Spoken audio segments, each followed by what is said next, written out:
Hi, welcome to Season 2, Episode 9 of The Weekly Wave. I'm Matthew Lyons. And I'm Aaron Johnson. And our special guest here today is State Representative Allison Sullivan.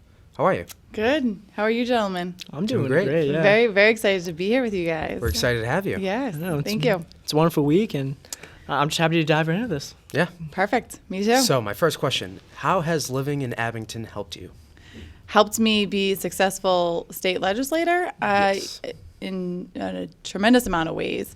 You know, this is where I grew up. This is where I went to school. I know hundreds of people within the town of Abington.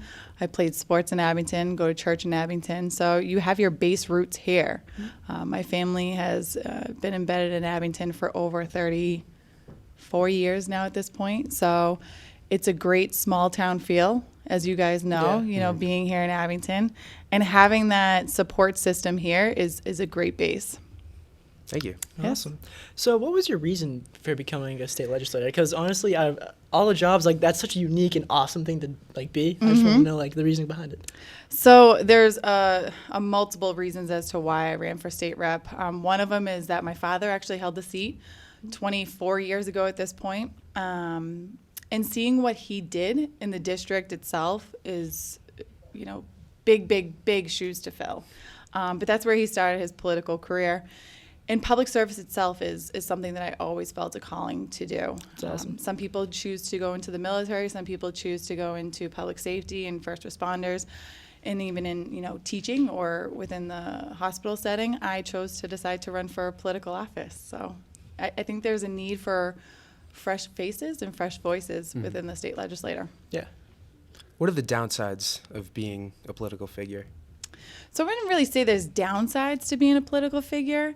I think with being a political figure, you got to remember that people are going to be constantly looking at you and judging your every move that you make. Oh, yeah. So, being a young single woman, it's sometimes a little bit more difficult being a legislator in public office because you're constantly in high demand. So. Yeah.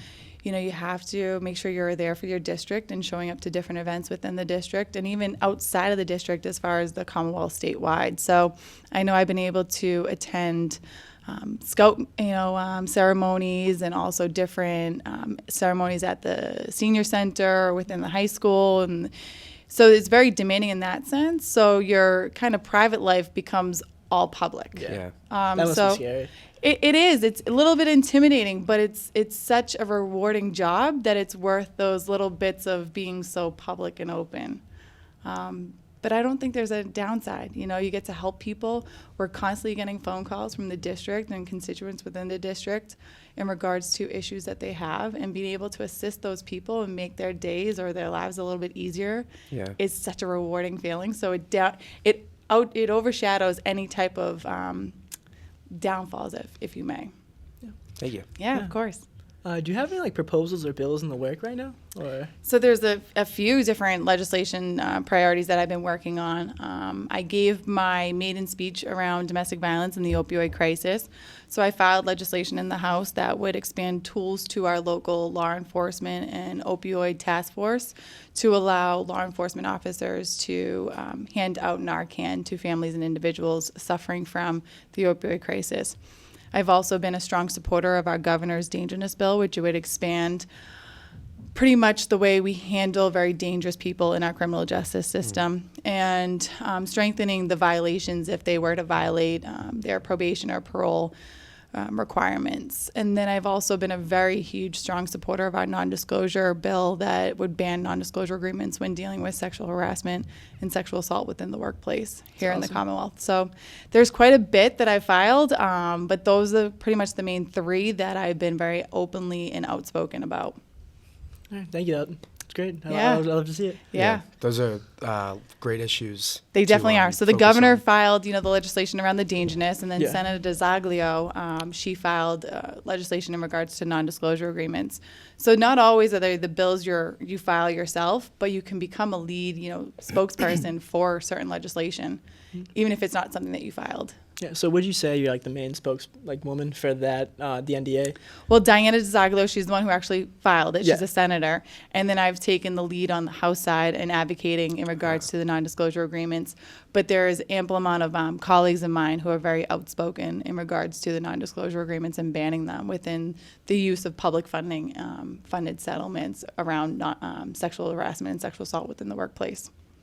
And that's, I mean, if you want me to elaborate a little bit on what that is, it would be. Yeah, absolutely. So non-disclosure agreement is attached to a settlement agreement. So if you work for the Commonwealth of Massachusetts and you were to openly speak about your boss or someone within your employment sexually harassing you or sexually having any type of misconduct towards you, if you were to leave that employer, specifically public government, we would settle your case with public funds because that's how we fund our public government. Yeah. So we're trying to take away that and give more transparency so that you as individuals who are voting for state legislators or state senators or governors or whoever it may be, there's more transparency on who you're electing and who they're employing and the caliber of people in the sense of the morale in the workforce. So we're trying to make sure that we're protecting victims and not protecting the perpetrators in the way it stands right now.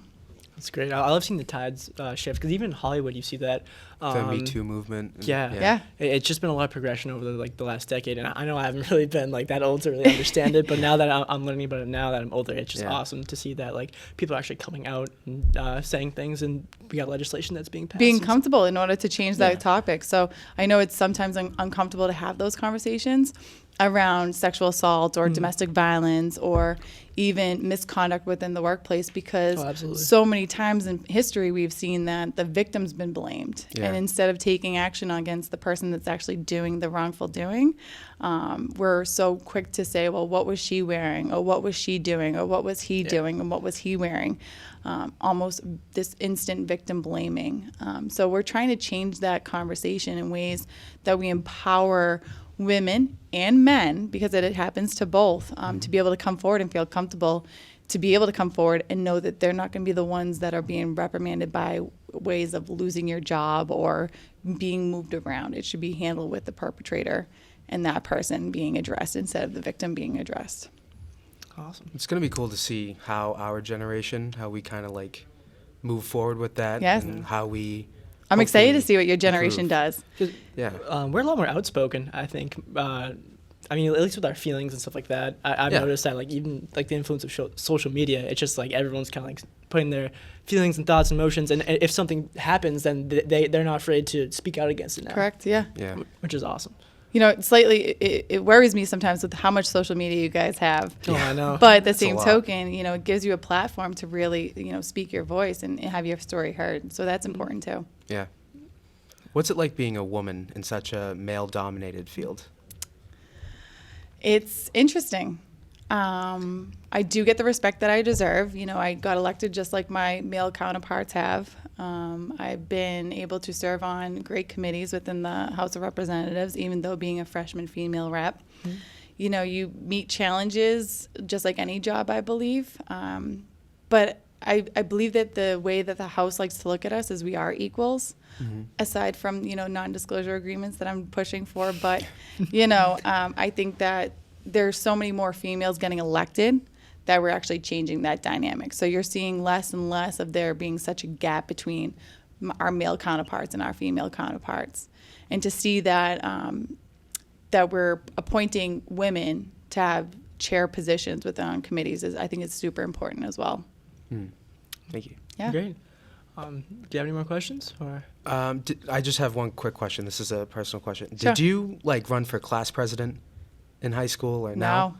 Interesting. So, I've always been a very outspoken person. Yeah. However, I didn't really get into politics in high school, college, or even law school. I kind of took a back step on that. And I was very vocal on things that I thought should change within the school or within, high school, college, or even law school.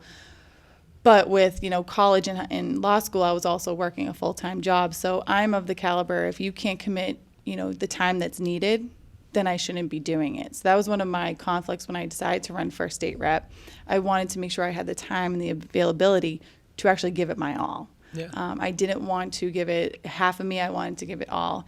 And I was going into my final year of law school, working full-time for the state, and then running for state rep. So I knew that I had to do it because Yeah. it was my calling, but it was definitely something that, you teeter with because of the fact of the time restraints and things like that. That's crazy because law school isn't easy. No, right? it's not. It's not, but it was so worth it. But I think if you're young and you want to get into politics, I think also getting into it through your school, but also in your town. So there's options within your town. I know there's a lot of liaisons, with the school committee. You have a student on the school committee, which is important because you guys are here every single day. You know what goes on. Yeah. Yeah. We as adults may think we know what's going on, Right. but you guys definitely are the ones here living it. Yeah. But I also think getting involved in actively, if you are interested in a political career or maybe even just public government itself and maybe not an elected position, intern. I mean, we're always hosting internships within our office. I had a junior over the summer intern in my office from Whitman, so it's not restricted to just college students or above. It's, I'm very open to have those fresh ideas as we talk about, the younger generation. I think it's so important we listen to you as well. Thank you so much. Yeah, great. Yeah, that was of an course. awesome interview. Thank you. I appreciate you guys having me.